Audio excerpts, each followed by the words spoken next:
ఈ స్టేట్మెంట్ విన్నాక బయటున్న మనకే ఇలాగనిపిస్తే, లోపల ఉన్న కంటెస్టెంట్‌లకి ఎలాగనిపిస్తది? అంటే తనుజ ఎవ్వరి సపోర్ట్ తీసుకోలేదంట. ఇంత ఇంత దూరం వచ్చిందంట.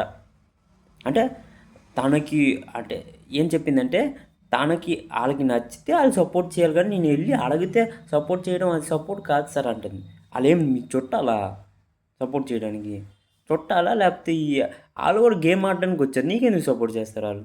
నువ్వు అడగాల ఆళ్ళని. అదే గేము. నాకాళ్ళు వచ్చి సపోర్ట్ చేస్తే నేను తీసుకుంటాను. లేపోతే నాకు ఇంట్లో ఎవరు సపోర్ట్ ఏటది? ఇన్ని రోజులు భరణి గారు సపోర్ట్ చేశారు. ఇమాన్యుల్ సపోర్ట్ చేశారు. రీతు చౌదరి గూడా సపోర్ట్ చేసింది. దివ్య గూడా కొన్ని టాస్క్‌లో సపోర్ట్ చేసింది. అయినా సరే ఆ గ్రాటిట్యూడ్ అనేది లేదు తనుజాలో. మెయిన్ అది. వరస్ట్ స్టేట్మెంట్ ఇది 'బిగ్ బాస్ 9' హౌస్‌లో. Worst statement. ఇన్ని రోజులు త సంజన గారు ఏవైతే మాట్లాడారో అవి పక్కన పెట్టేసి ఇది వరస్ట్ స్టేట్మెంట్ ఇది.